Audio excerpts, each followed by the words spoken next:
Professor of African American Studies at Northwestern University, where he teaches Black literature and culture, critical theory, social technologies, and popular culture. He is the author of Phonographies, Grooves in Sonic Afro-Modernity, which was published by Duke University Press in 2005, and which was awarded the Modern Language Association's William Sanders Scarborough Prize for Outstanding Scholarly Study of Black American Literature or Culture. And he's also the author of Habeas Viscus, Racializing Assemblages, Biopolitics, and Black Feminist Theories of the Human, which came out last year also from Duke. His work importantly puts into conversation minority discourse and European critical theory, Black literature and Black music, sound and space, bodies and technologies, African diasporic histories, and Afrofuturism. For many years, he's been my role model for how to be a thoughtful and courageous scholar, a thorough and creative teacher, and an attentive and caring mentor. I am so glad to be able to have him at Berkeley this evening, speaking in this lecture series today. Please join me in welcoming Alex Weheliye.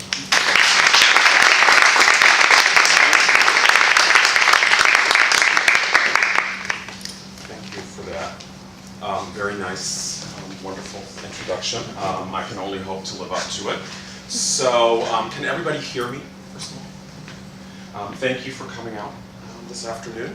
And what I'm going to do is present from a project that I've been working on and off, not as a project, for many years, but which I've now sort of devoted most of my attention to, which is a critical reevaluation of the history of R&B music since the late 1970s. And I'll go through some of the general points of the project, and then I will talk specifically about more concrete technological aspects of contemporary R&B.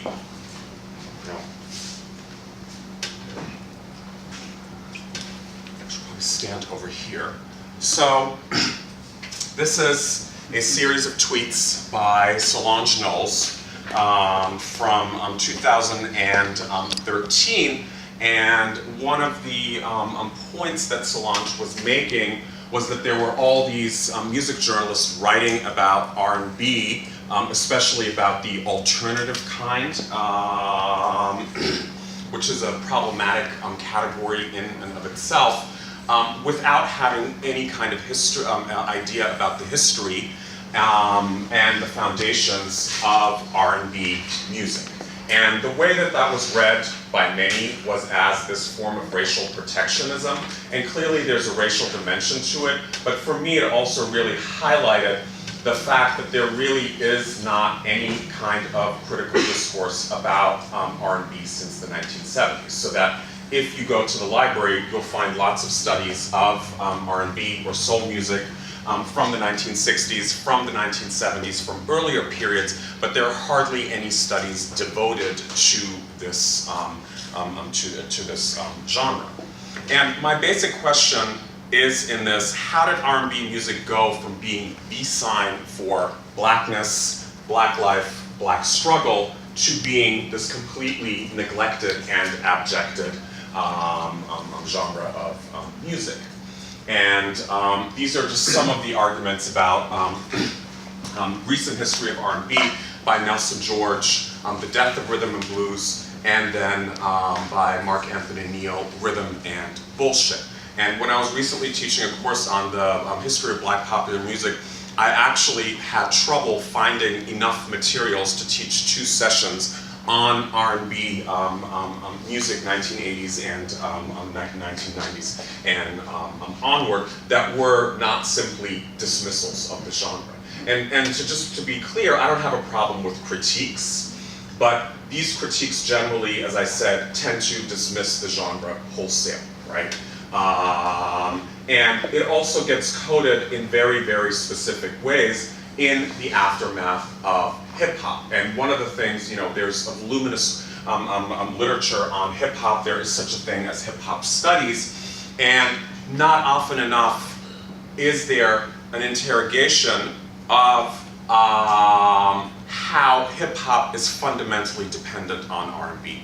Commercially, aesthetically, etc., and so on. And I'll loop back to this in a bit, that hip-hop, especially in the contemporary moment, is basically a revision of R&B in many different ways. And this is from my late colleague Richard Eiton, where he talks about how post-1970s and post-hip-hop R&B becomes the site for the articulation of Black bourgeois sensibilities, and also the locus of these feminine and queer identities. So what we have in R&B, and partially these are longer standing thematics, are an emphasis on love stories, interpersonal relationships, domesticity, vulnerability, femininity, and queerness. But what really comes to the fore in the 1980s is this aspirationalism and upward mobility. And there's a real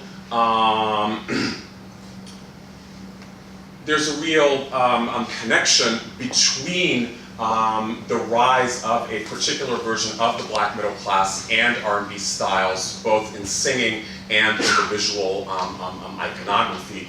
And that is also one of the reasons why it's not discussed. So my question is, why are these factors not thought to represent Black culture? Why does Otis Redding represent Blackness, but Luther Vandross or Anita Baker do not in the same way?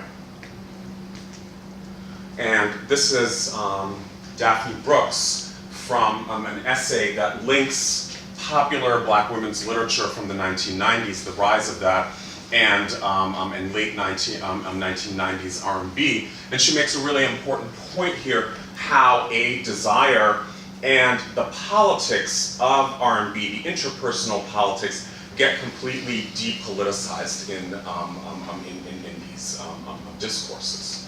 I'm just going to skip over this a little bit, because I have a lot. You should all read Sylvia Wynter all day, every day. So my point is, after having read much of Sylvia Wynter, that given, and this is sort of the theoretical part of the argument, given that Black people have been shut out of this hegemonic category of the human, what different kinds of what I call technologies of humanity has Black culture developed? And my argument is that contemporary R&B is a major site for Black technologies of humanity, and I'll talk about a few of them. And the points that I'm interested in, I won't talk about all of them today, is the performance of aspirationalism and luxury, especially as it relates to questions of labor. Then the Black singing voice, how that changes in the aftermath of hip-hop, and what forms of labor are involved in that, and the relationship to technology. Then more concretely, the incorporation of mobile technologies into R&B, then non-heteronormative genders and relationships that occur throughout R&B, and then finally what I'm calling here embodied technologies of memory, which is basically about how neo-soul as a genre gets positioned against mainstream R&B, even though many mainstream R&B performers are very, very aware of where they are in the tradition and gesture back to it. They just don't gesture back to the same kinds of performers and sounds that, that those singers that are thought to be neo-soul do, and looking at the politics of that. And here, this is the point about labor and luxury. Just to illustrate that, these are some of the more prominent R&B groups from the 1960s and 1970s, and what you see clearly in terms of the dress, but also in terms of the performance style, that they are dressed for work, right? They are going on stage, they're not wearing their everyday clothing. It's still about aspirationalism and luxury, but it is very, very clearly related to performing and highlighting the labor involved in that aspirationalism. And that is something that changes. And here are just a few video examples.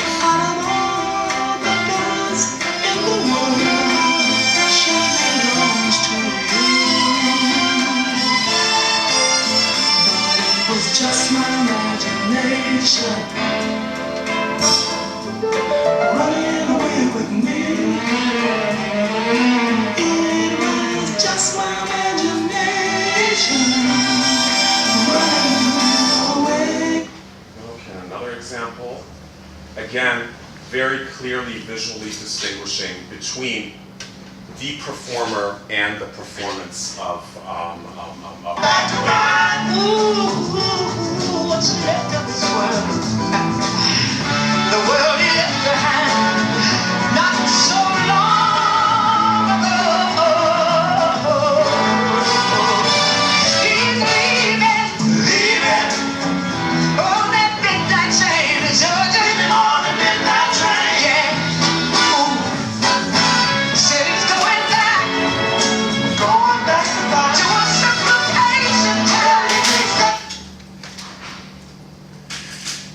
So what then occurs in the 1980s, and I'm taking Black British group 5 Star as my guide in a lot of these things, is this move from this performance of aspirationalism and luxury that is clearly marked as work, as performance, to this idea that this luxury and aspirationalism must be lived, so to speak. And that's a really important distinction in terms of what kinds of forms of humanity are projected in these genres. And just to highlight again, this is the Jackson 5, the model for 5 Star, going back there, that the clothes are clearly matching, but it's about them actually representing this luxurious bourgeois, living this luxurious bourgeois lifestyle.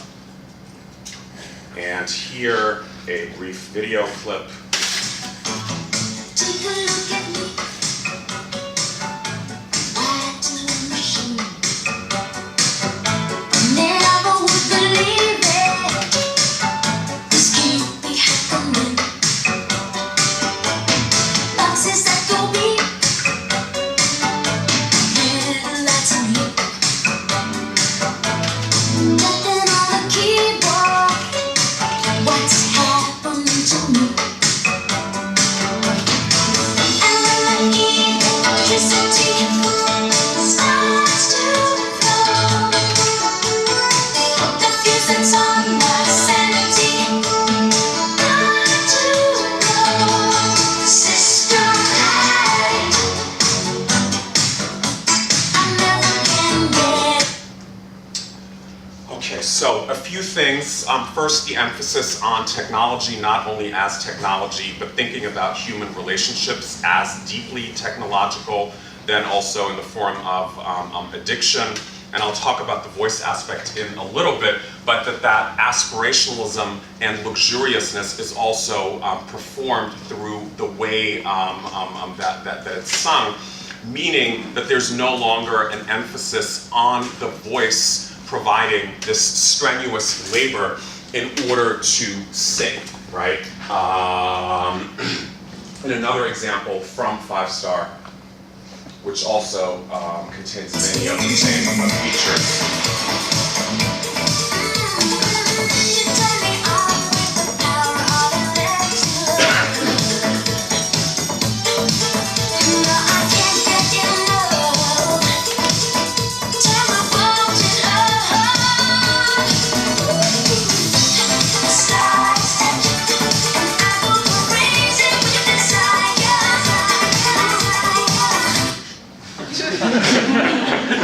You should watch the whole video after you read Sylvia Winter. And then just here are a few more visual examples of how that luxury becomes a part of who the singers are and almost becomes a part of their body, so that you don't have that separation between performer and stage anymore. And there are many, many more examples. These are just the most prominent ones. And then moving to the contemporary moment, the end point of this is the symbiotic relationship, if we want to put it nicely, between R&B music and reality television.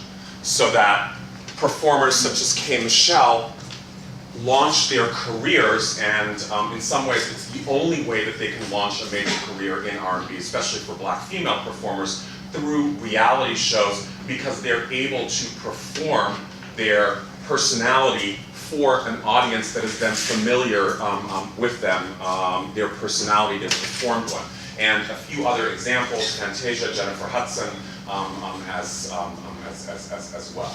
So that the labor moves from the stage and the voice to performing personality, right? And I'm not saying that that's necessarily a good or a bad thing. That's just the development. And then also thinking about how, so there's the K. Michelles on the one hand, and then there's also this other genre of R&B reality television, which is about reviving the careers of older female R&B singers, right?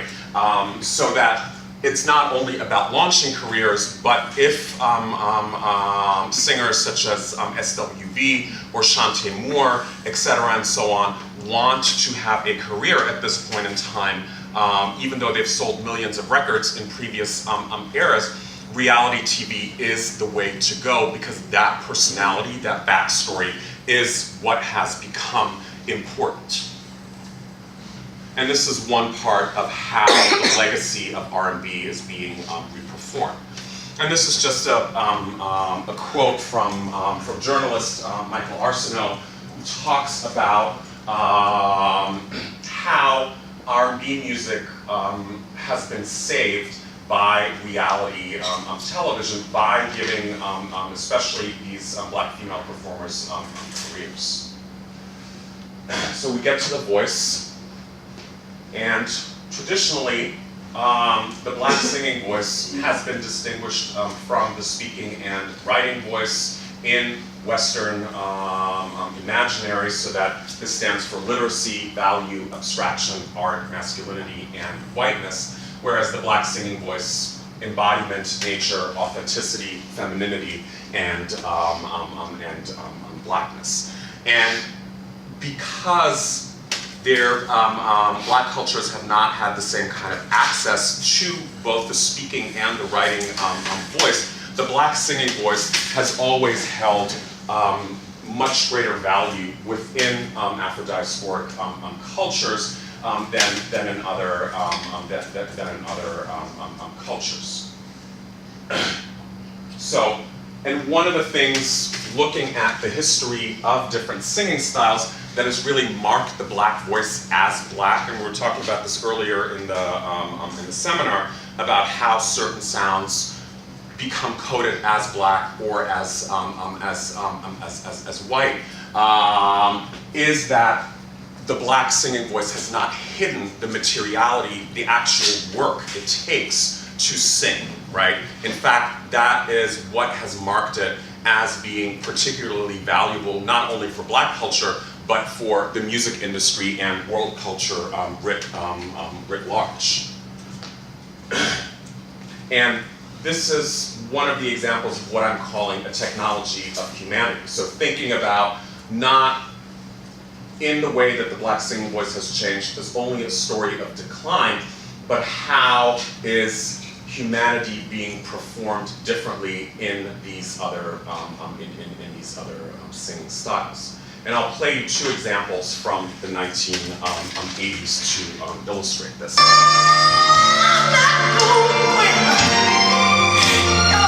staying.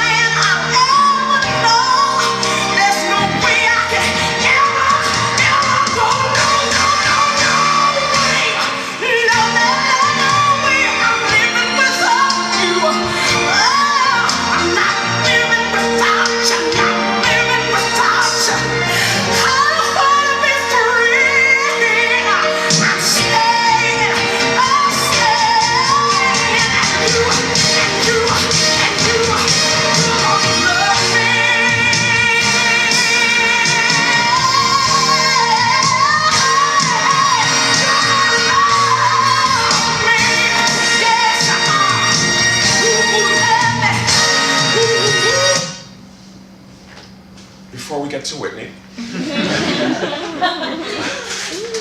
Just thinking about that Jennifer Holiday song really represents it. Of course, it's also interesting that it's from the musical Dreamgirls, which is about the history of R&B, right?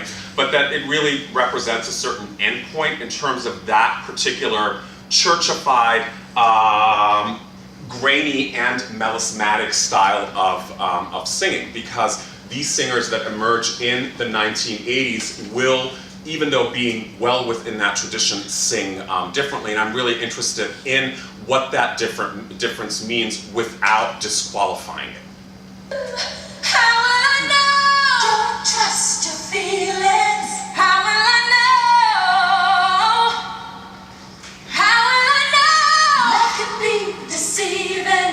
How will I know? How will I know if he really loves me? I say a prayer with every heartbeat. I fall in love whenever we meet. I'm asking you, 'cause you know about I really hate to cut Whitney off, but so what you really hear, and we can talk about this in greater detail in the discussion, is basically the same kind of technical prowess, but without the graininess, right? That the voice is smoothed out, but nevertheless still melismatic. It still has a black sound, so to speak, and that is something that further changes as we go through the 1980s and the 1990s. And I'm really going to go through this very quickly. But you get, especially in Mariah Carey's earlier career and her racial indeterminacy, a certain detachment of a particular black singing style from what is perceived to be black bodies. Then you have performers such as Christina Aguilera, and then basically every singer that's ever performed on, with a few exceptions, on American Idol, emulating that particular style of singing so that it doesn't become particular to black bodies and performers anymore. Again, I'm not saying this is a good or bad thing necessarily. Just going to do this too.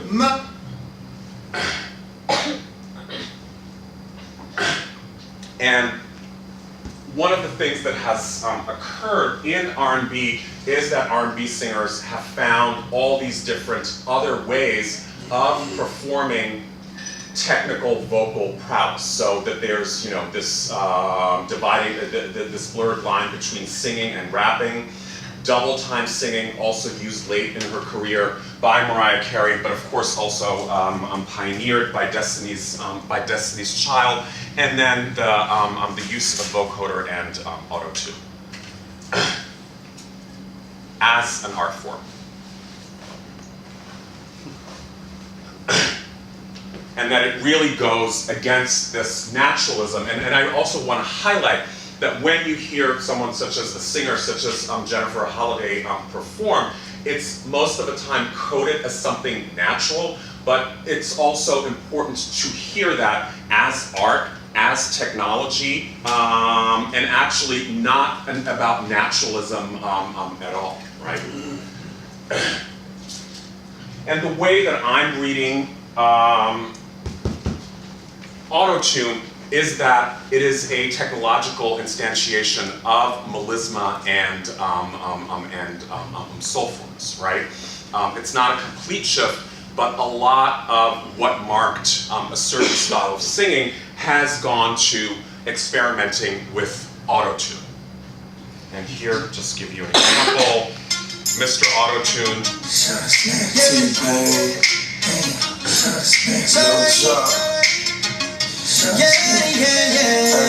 Hey, she said, please, you can do it all by yourself, baby girl. What's your name? Let me talk to you. And then we cut to 2014. I know everybody's wondering where the auto-tune is going to come from. It's okay, I got it in my pocket. It's totally fine. You got it right here. It's all surgically inserted. So I guess we're gonna get to this.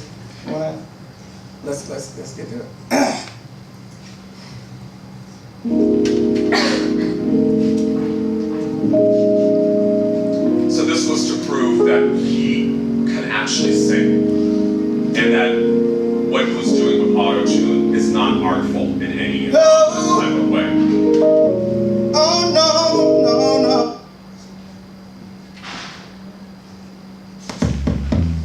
I'm not loving you way I wanted to. What I had to do, had to run from you. I'm in love with you, but the vibe is wrong, and it haunted me on the way home. So you never know, never, never. And this is what I meant by the blurring of the lines. And if we look at the history of hip hop and its relationship to R&B, that you see when hip hop becomes massively successful, it is usually with the aid of a female R&B singer, and then that changes at some point to auto-tune, which is also explainable through finances, right? That it's much cheaper to record your own voice with auto-tune than to hire Faith Evans for hundreds of thousands of dollars. But I mean, it's also, again, that's not to downplay the artfulness of it, right? And what someone such as Kanye West can do with auto-tune, and especially younger rappers such as Future, Young Thug, and I love McConan. But I mean, one of the things that we see here in terms of the gender politics is that auto-tune in the late 1990s is primarily used by female singing groups, not in R&B, not by and not by male singers or groups. And then you get the T-Pain, Lil Wayne moment, and then you have a newer generation such as Young Thug and I Love McConan, where that is such a fundamental part of who they are as performers that at certain points it is hard to tell whether it's a rapper or a or singer. But I mean, one of the things that auto-tune does is that because it doesn't require an actual R&B singer, it erases the traces of the R&B-ness, right? So it allows, to put it somewhat polemically, these performers to be emotional, emo, without necessarily going towards what would be considered feminine, both in terms of the voice and the performance. And then auto-tune is also really important for communities around the world who don't necessarily historically have access to this soulfulness. And while it's derided in many places in the U.S., in many places in the world, it is a way of connecting to the cutting edge of popular music. And just a few examples here. I muted it. ਮਿੱਠੀਆਂ ਗੱਲਾਂ ਕਰੇ ਕੁੜੀ ਨਮਕੀਨ ਲੱਗਦੀਆਂ ਮੈਨੂੰ ਜਿਵੇਂ ਅੰਬਰਾਂ ਦੀ ਕੁੜੀ ਨਾ ਮਿੱਠੀਆਂ ਗੱਲਾਂ ਕਰੇ ਕੁੜੀ ਨਮਕੀਨ ਬਦਲਾ ਝਲਕ ਤੇਰਾ ਲੱਕ ਨੂੰ ਸਮਾਨੀ one in a million ਲੱਗਦੀ ਕਮਾਨੀ ਬਦਲਾ ਝਲਕ ਤੇਰਾ ਲੱਕ ਨੂੰ ਸਮਾਨੀ one in a million ਲੱਗਦੀ ਕਮਾਨੀ ਲੱਗਦੀ ਕਮਾਨੀ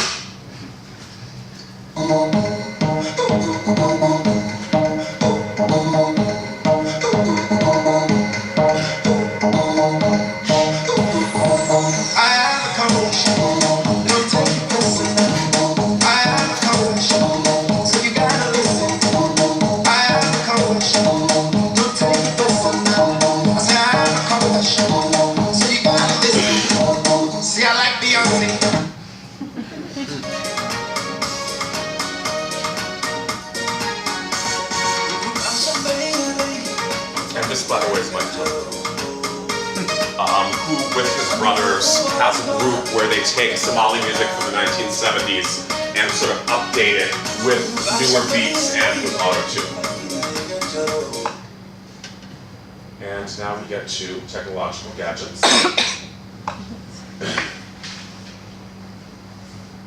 And I always like to come back to this distinction by Samuel Delaney. What counts as technology? I wanted to talk a little bit for the remainder of the time about communications technologies in R&B. And lest you think that R&B singers singing about FaceTime and Twitter is something new, I give you Aretha Franklin. And everybody in R&B has a phone song in their repertoire. Al Green, Prince, everyone. I love you. And I love you.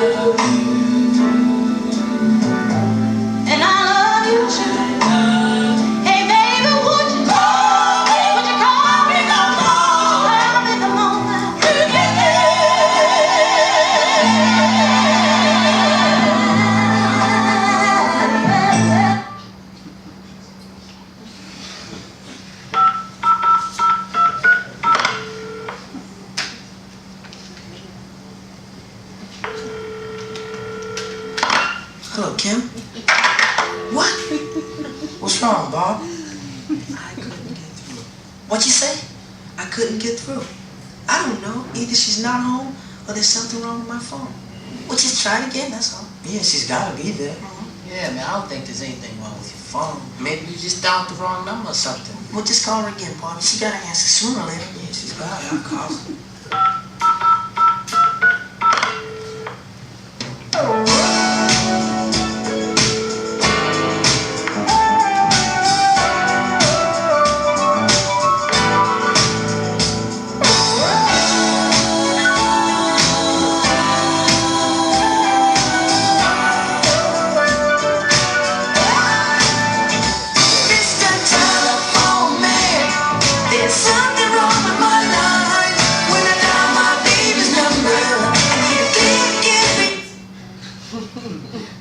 And this song was written by Ray Parker Jr., who was in a group called Radio beforehand, so that there's a whole techno-ecology there. But what has really interested me about R&B and these communications technologies get incorporated into hip-hop, but it's usually in a very different way, usually related to surveillance, imprisonment, policing, and so on. But in the history of R&B, oftentimes what you get is that the technology actually becomes the object of desire, right? And it also, of course, is a symbol of longing, absence, etc., and so on. But what has interested me the most is how the actual sounds of cell phones ringing and things associated with communications media become part of the actual structure of songs, as we hear here, that beeping becomes is part of the chorus. And then when we get to mobile technologies, this idea of sodcasting, moving on from the boombox. This is just a brief clip. Music's like it's enjoyable. You can listen to it with other people. That's why it's like people don't really use headphones that much. So because like they know other people enjoy the music, so they want everyone to listen to it. And that then gets incorporated. Hang on, let me just pause here. That then gets incorporated, those sounds, into actual genres of music, so that there's this constant back and forth between R&B and to a certain extent hip hop and various excuse me, and developments in mobile technologies at a number of different levels. And here, an early instantiation. This is Black British singer Aaron Soul, who only ever released 2 singles and then disappeared. Oh, no, I'm not sure yet.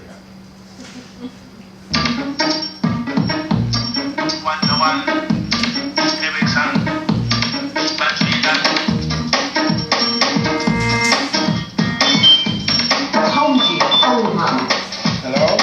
My baby, I'm sorry, we were last face to face. There was some tension up in the place. Girl, I didn't mean to flip, try to hold it down and get a grip. Temperature is rising up on my case. As I left the scene, I said some things I didn't mean. I had some big to release instead of holding out these. As I got on my thought once or twice. Some things I said, baby, just weren't nice. Whenever I call you now, it seems like you're not home. Are you with somebody else or are you alone?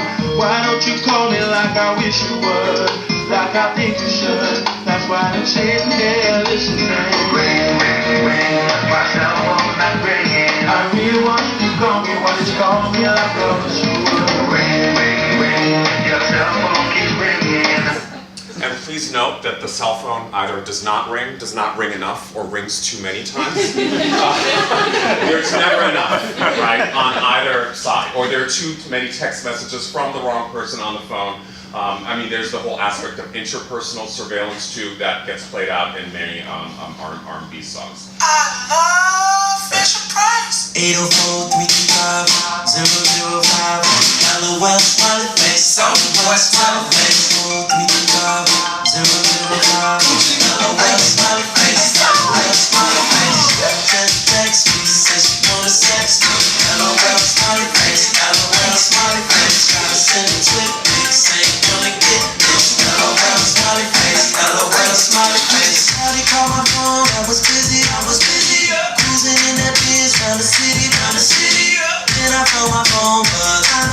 like that. I'm a bad boy like this. Then she sent the text that said, baby, I'm at home. Then she sent another one that says she's all alone. So I text her, smiley face, and said, let's do the doom. She said, LOL, boy, you crazy, come on. Then she said,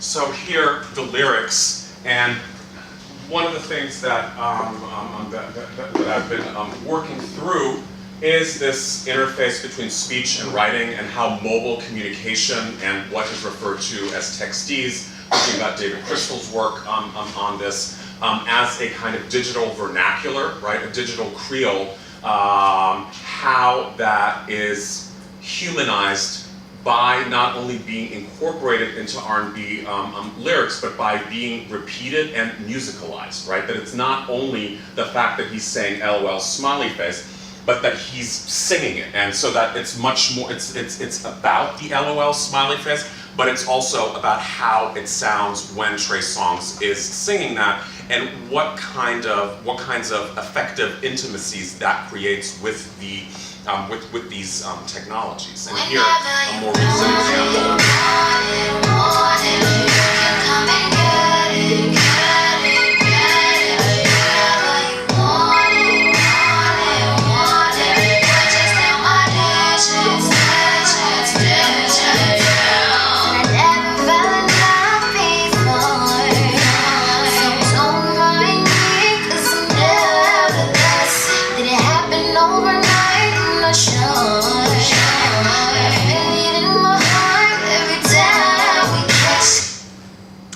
So here too, we get the texting language, HTML,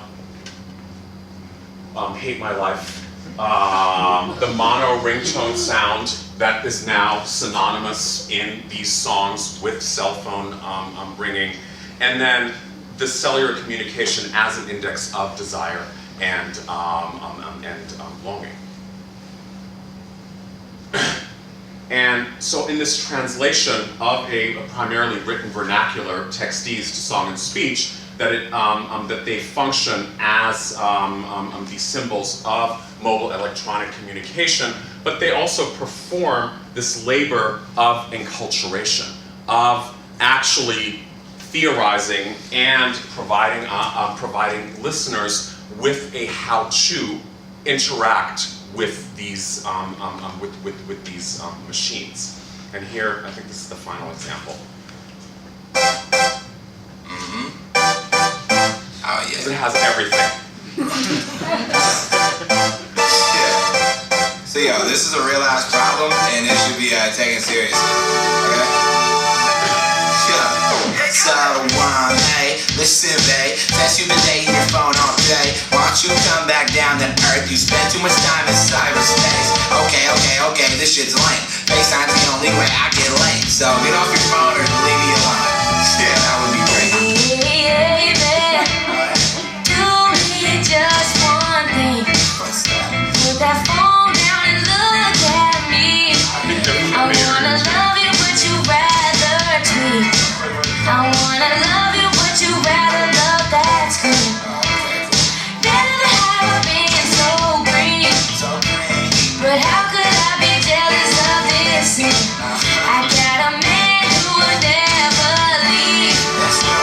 When he's here, no, he's not with me. baby girl, you're bigger than your Instagram. You know that I'm big. Of course, the irony is they're complaining about all these gadgets, social networks, while employing them and making them the focal point of the song. And beyond that, there are many other ways in which not only R&B, but Black popular music and mobile technologies converge. If you remember when T-Pain's music career slowed down, he was one of the first musicians to have a highly successful app, I Am T-Pain, which was an auto-tune app. Trey Songz has his own Angel social network. Then of course, Beats by Dre, right? Not necessarily what we tend to think of as mobile technologies, but of course the iconography of Beats by Dre is at this point in time completely enmeshed with how we view mobile music, right? And then Jay-Z, with this deal with Samsung, selling his last album, the first 1 million copies to Samsung, and then the users got that for free because he knew that no one would have bought it otherwise.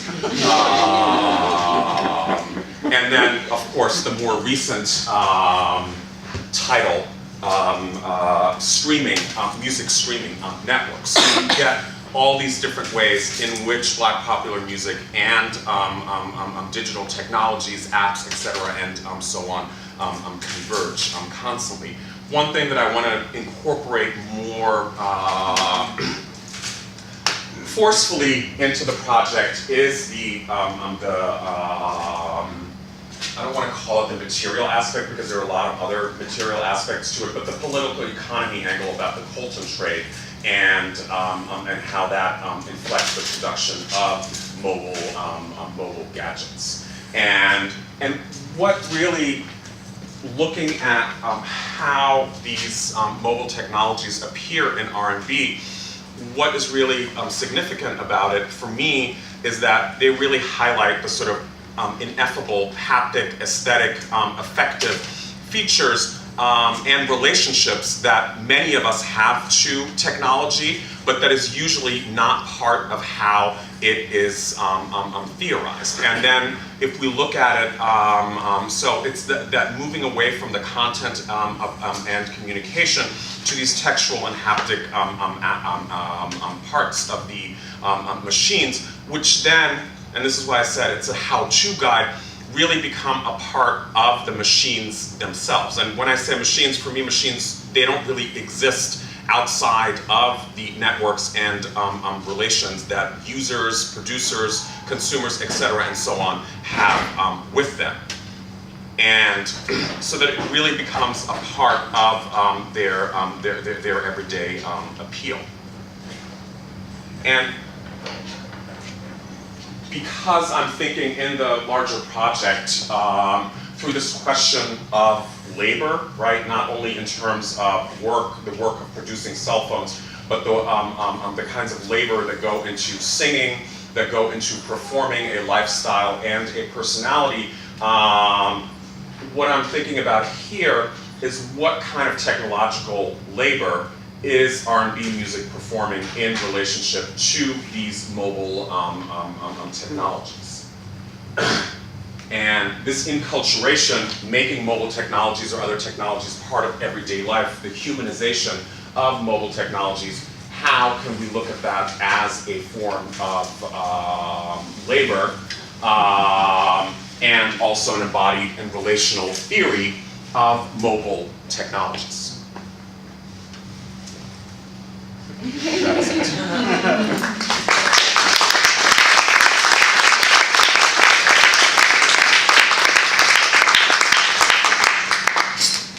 So we definitely have time for questions, so feel free to ask, and Alex, if you could just field questions.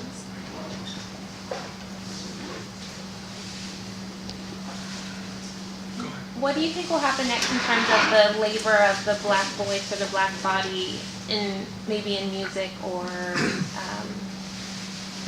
in pop culture potentially? I don't know. I mean, I think it's an interesting moment because there are these negotiations and renegotiations about what is authentic, right? That, let's say, a singer such as Sierra, the way that she was written about when she first came out and the way that she's written about now has changed, so that there is this, the idea that what R&B singing is one thing, is, I think, changing slowly. But I'm not really sure. I mean, it's R&B is in a very, very good place creatively, but it really just does not sell. And it hasn't since the early 2000s, with very few exceptions. And there haven't really been any crossover stars. None at the level of a Whitney Houston or a Michael Jackson, but not even any at the level of a Mary J. Blige, right, from the 1990s, or Toni Braxton. for a particular moment. So I'm not really sure, and I think that in this moment of negotiating that, it's not really clear where it's going to go, because on the other hand, the way that so many R&B singers were nourished in previous eras, sort of in the quasi-segregated moments, was in on Black radio with tours that primarily performed to Black audiences, etc., and so on. And it's not as if those audiences don't exist, but the infrastructure is not really there anymore. So I think, yeah, I don't really know. I mean, I'm trying to look at this moment as an opportunity, an opening, and it has produced a lot of great work. But I think oftentimes what I see is that people, they want to go back, right? And so that what does get celebrated is, and I'm not saying, this is not an aesthetic judgment, but the kind of work that gets celebrated, especially for being politically relevant, is work like D'Angelo that sounds like from the 1970s, right? It's a great album, I love it. But my point is, can we have the same kinds of conversations about Jasmine Sullivan's last album, which is actually an R&B concept album about reality shows, right? And it's called Reality Show. It's conceptual, but it's not political in the way that that is legible in that way. So yeah, we'll see. Go ahead. So I have a question about the last slide, but also about the two parts of the talk, or what I was hearing as two parts of the talk. There's a moment when communication technology appears, and then it's clear that we're supposed to associate this with telephones, et cetera, through the rest of the talk. And I'm wondering if you're also interested in thinking of everything that came before as communication technology, or if that would, so that's a correct reading of what you were saying. Not everything that came before, but I do look at pagers specifically, and the moment, the transition moment between two-way pagers, sidekicks, and smartphones, right? So how far would you go with this? I mean, auto-tune, obviously, communication technology. The voice, also communication technology. I mean, does that become sort of the Uber term for the project as a whole at some point? I mean, yeah, of course the voice has communicational aspects. I hadn't really thought about it in terms of a communicational technology. I do think about it as a series of techniques, right? That's what I'm calling the technology of humanity aspect, that also encodes these embodied forms of knowledge that are then performed and reperformed in all these in all these different ways. But what I'm really trying to highlight is that it's not so much about, of course it is, but it's not so much about what the voice sings. Oftentimes in the history of R&B, but how that voice sounds, right? How is it manipulated? How is it auto-tuned most obviously, but also multi-tracked, right?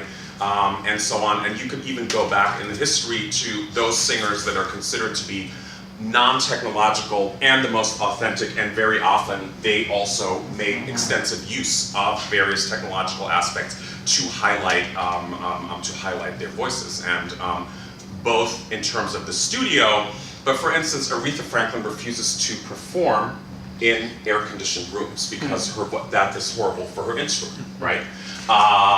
So clearly, we are dealing with the technological aspect. It's just that the communicational part of it is slightly different. That's what I would say. But yeah, I would definitely push it back, and I am interested in those moments of transition. Thanks. Yeah, I had a question about sort of the gender aspect of the genealogy of the of auto-tune that you were doing. Because if I understood it right, you sort of were starting with female groups and then talking about influence into hip-hop, right? And there being sort of a, not only, I mean, then a racial tinge to those genderings, right? But I tend to think of the genealogy starting with Zapp and Roger, or then Teddy Riley, right? So which would change the trajectory of it, right? Because then you would have So I'm just wondering what if you know, I'm sure you thought about those things, but how that changes the sort of trajectory and how you're taking up different gendered voices, right? If you start there rather than starting with, you know, whatever SWV. Yeah, and I mean, I've written extensively about Zapp and Rogers, so and with that, and I think what is interesting is that in Zapp and Rogers' case, it was a way of disgendering himself, right? The way that Roger Troutman used the talk box, or at the very least desexualizing himself, right? Which is very different from the way that the R&B or soul singer at that point in time, the solo singer was coded. I'm thinking about it, you know, in relationship to Marvin Gaye or to Teddy Pendergrass, so that the way that Roger, the way that Roger was able to still perform this idea of the lover man was through this talk box. But that, I think, really changes later. And I mean, there's ways that hip hop picks up on the Roger line, Tupac's California Love, etc., and so on. But that's really different from the way that it appears in late 1990s and early 2000s R&B. And that is what then Kanye West and T-Pain pick up on, right? They don't necessarily go back to Roger. They pick up the way that auto-tune was used to basically stretch and manipulate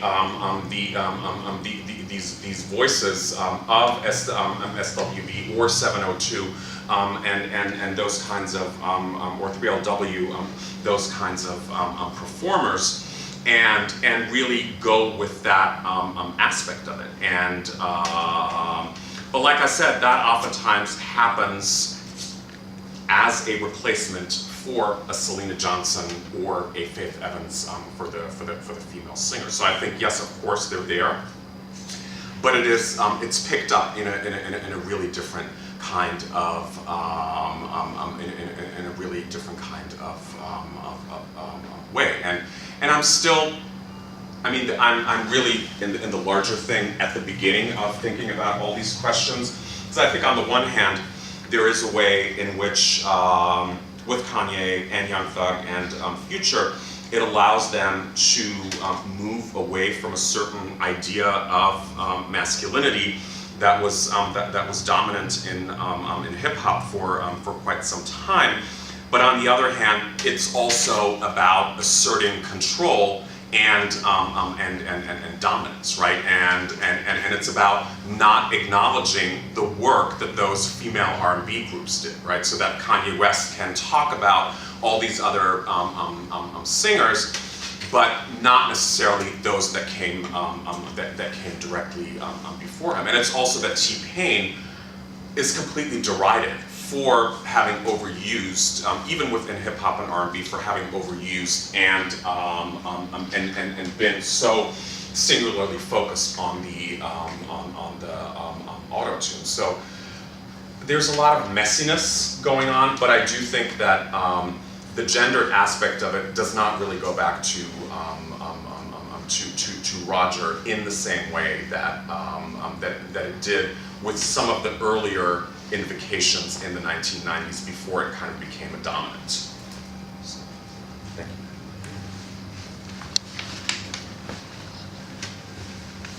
you. Okay, great. Thank you so much for coming out tonight.